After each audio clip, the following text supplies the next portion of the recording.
بسم اللہ الرحمن الرحیم باب مذاہبہم فی الراءات ورقق ورش کل راء وقبلها مسکنۃ یاء او الکسر موصلا۔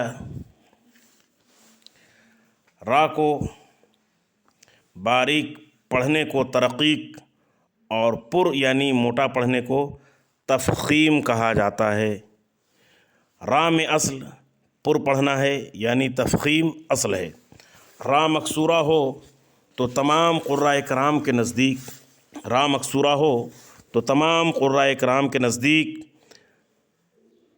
را کو باریک پڑھا جاتا ہے۔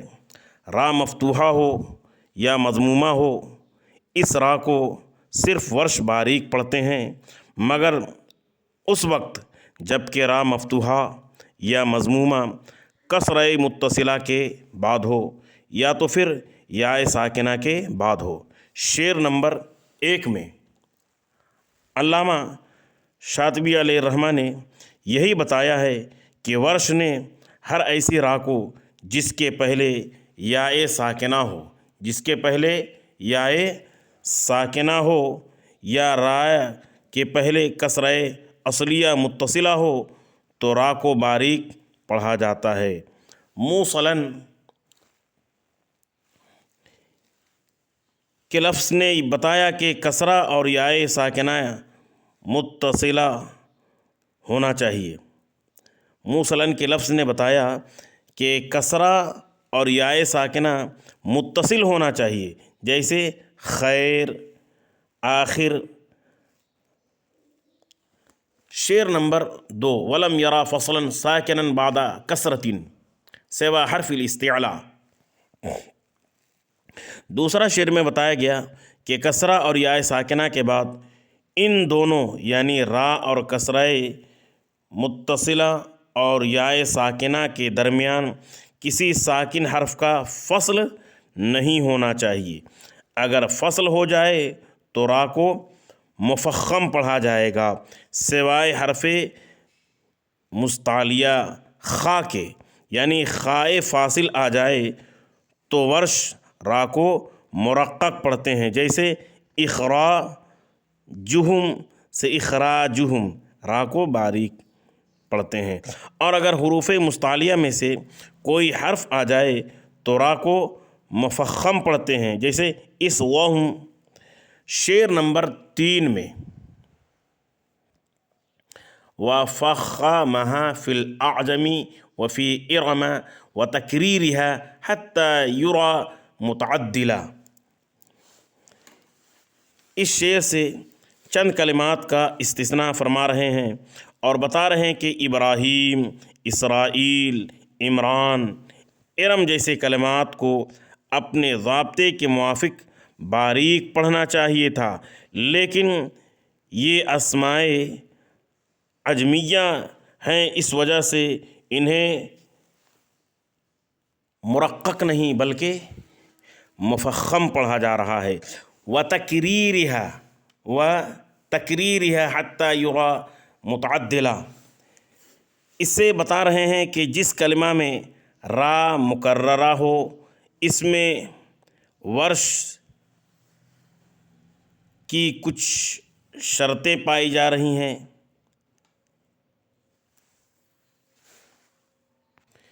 اس لیے ان میں را کو مرقق پڑھنا چاہیے تھا، لیکن علامہ شاطبی نے تکریرہا کا لفظ لا کر بتا دیا کہ جس کلمہ میں را مکررہ ہو، اس را میں بھی ورش اپنی اصل کے خلاف پر پڑھتے ہیں۔ وَتَفْخِيمُهُ ذِكْرًا وَسِتْرًا وَبَابَهُ۔ اور اس لفظ سے ایک وزن دے رہے ہیں اور بتا رہے ہیں کہ جو کلمہ فعلاً کے وزن پر ہو، منصوب غیر مشدد ہو، تو اس وزن پر آنے والے کلمات کو پر اور باریک دونوں پڑھنا جائز ہے، مگر پر پڑھنا اولا اور بہتر ہے۔ وفی شرر عنہ یرقق کلہم وحیران بالتفخیم بعض تقبلا۔ انہوں کا مرجع ورش ہیں، اور یہ بتانا چاہ رہے ہیں کہ سورہ مرسلات کے اندر لفظ شررن آیا ہے، پہلے را مفتوح ہے، پہلی را مفتوح ہے اور دوسری را مکسور ہے، تو ورش سے مروی ہے، انہوں ورش سے مروی ہے کہ را مفتوحہ کو رائے مکسورہ کی رائے مفتوحہ کو رائے مکسورہ کی مناسبت سے باریک پڑھا جائے۔ لفظ حیران میں ورش کے قاعدے کے موافق را کو باریک پڑھنا چاہیے تھا، لیکن لفظ حیران میں باریک پڑھنا چاہیے تھا، لیکن ورش کے بعض ناقلین نے اس کو پر پڑھا ہے اور پر نقل کیا ہے۔ وَفِي الرَّاءِ عَنْ وَرْشٍ سِوَى مَا ذَكَرْتُهُ، اس کا یہ مطلب ہے کہ رائے ساکنہ کے سلسلے میں جن استثنائی کلمات کا ذکر ہم نے کیا، ان کے سوا اور بھی مذاہب و طرق ہیں، لیکن وہ طرق و مذاہب بلندی و شہرت میں شاذ ہو گئے ہیں۔ شعر نمبر 7 میں وَلَا بُدَّ مِن تَرْقِيقِهَا بَعْدَ كَسْرَةٍ إِذَا سَكَنَتْ، اس 7ویں شعر میں 3 قواعد، بلکہ 7ویں شعر سے لے کر کے 10ویں شعر تک 3 قواعد کا تذکرہ فرما رہے ہیں، جن میں قراء کرام کا اجماع اور اتفاق ہے۔ قاعدہ نمبر 1، جس لفظ میں را ساکنہ کے بعد کسرہ اصلیہ متصلہ ہو تو قراء سبا کے لیے بالترقیق پڑھنا ضروری ہے۔ وَلَا بُدَّ مِن تَرْقِيقِهَا، قراء سبا کے لیے بالترقیق پڑھنا ضروری ہے، جیسے فرعون۔ قاعدہ نمبر 2 بتا رہے ہیں، جس را ساکنہ کے بعد حرف مستعلیہ متصلہ ہو تو اس میں تمام قراء سبا کے لیے تفخیم ہے، لِكُلِّهِمُ التَّفْخِيمُ فِيهِمَا، تمام قراء کرام کے لیے اس میں تفخیم ہے، خواہ را کے بعد حرف مستعلیہ بلا فاصل ہو جیسا کہ اجماعی صورت میں ہے، یا الف کے فاصلہ سے آ رہا ہو جیسا کہ ورش کے قاعدے میں ہے۔ نیز را خود متحرک ہو یا ساکن ہو جیسا کہ صراط، فراق، اعراضہم، مرصاداً، قرطاساً وغیرہ ہیں۔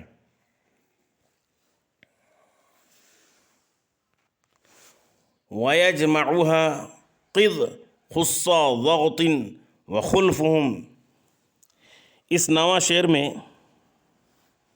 حروف استعلاء کا مجموعہ بتایا گیا، جو خُصَّ ضَغْطٍ قِذْ آپ نے روایت حفص میں بار بار پڑھا اور آپ نے اپنے ذہن میں اسے بسایا۔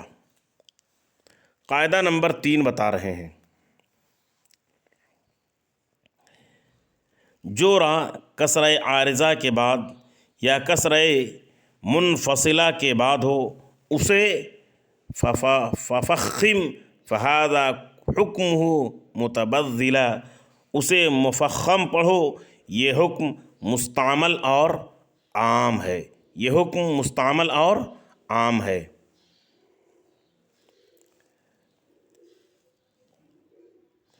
شعر نمبر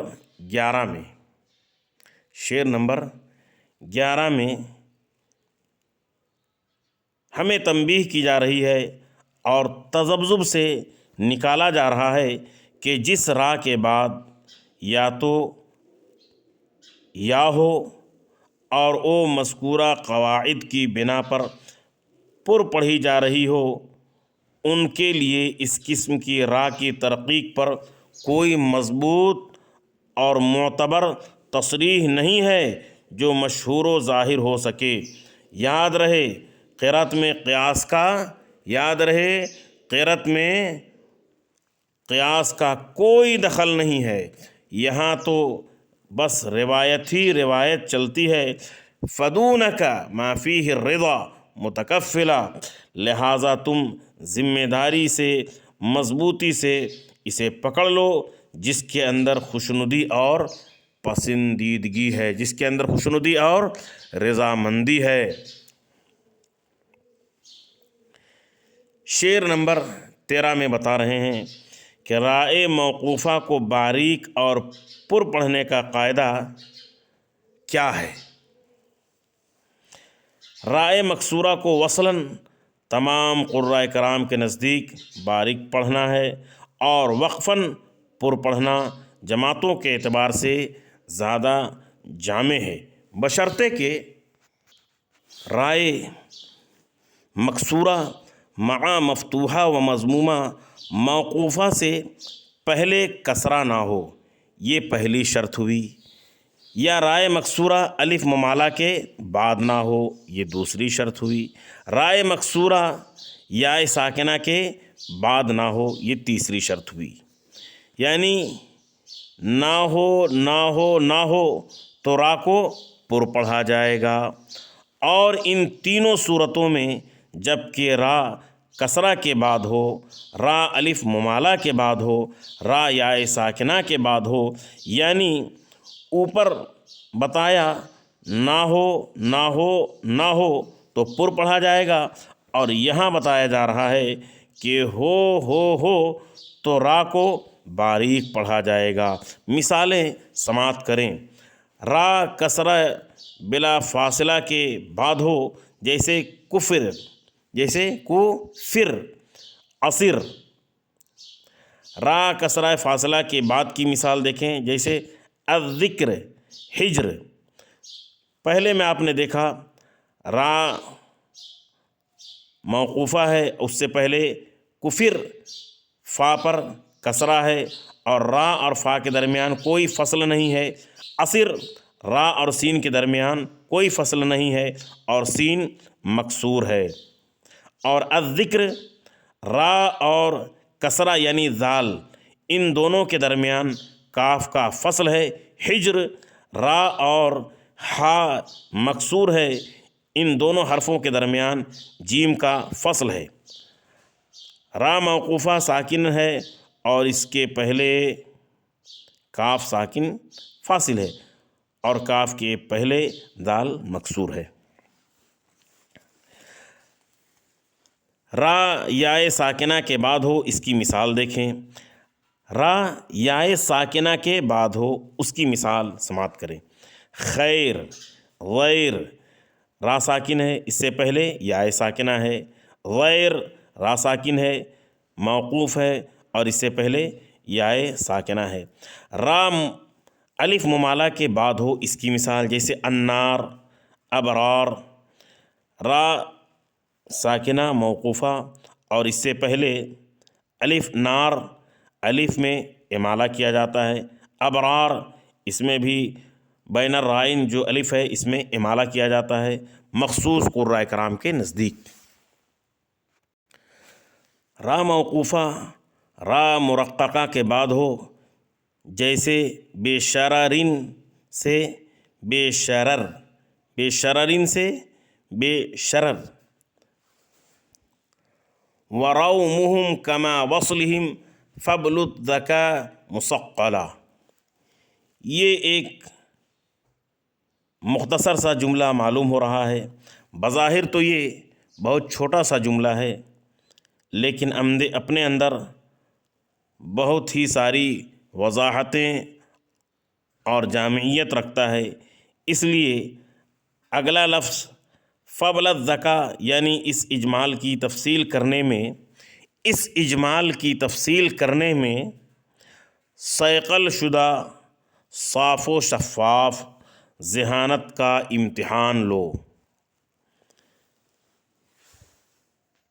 یعنی بتانا چاہ رہے ہیں کہ پڑھے ہوئے قواعد و ضوابط میں، پڑھے ہوئے قواعد و اصول میں خلط ملط نہ ہونے دو، یاد رکھو رائے متحرکہ جس طرح تفخیم و ترقیق میں خود اپنی حرکت کے تابع ہوتی ہے، اسی طرح روم کی حالت میں بھی خود اپنی حرکت کے موافق پر اور باریک ہوتی ہے، کیونکہ بذریعہ روم را متحرکہ ہو گئی ہے۔ فیما عدا ھذا الذی قد وصفتہ علی الاصل فی التفخیم کن متعملا۔ یہ شعر دراصل تاکید کے لیے لایا گیا ہے کہ میرے بیان کردہ اسباب ترقیق کے علاوہ جو کلمات ہیں ان میں اصل کی بنا پر تمام راءات کو بالتفخیم پڑھو، یعنی پر پڑھو۔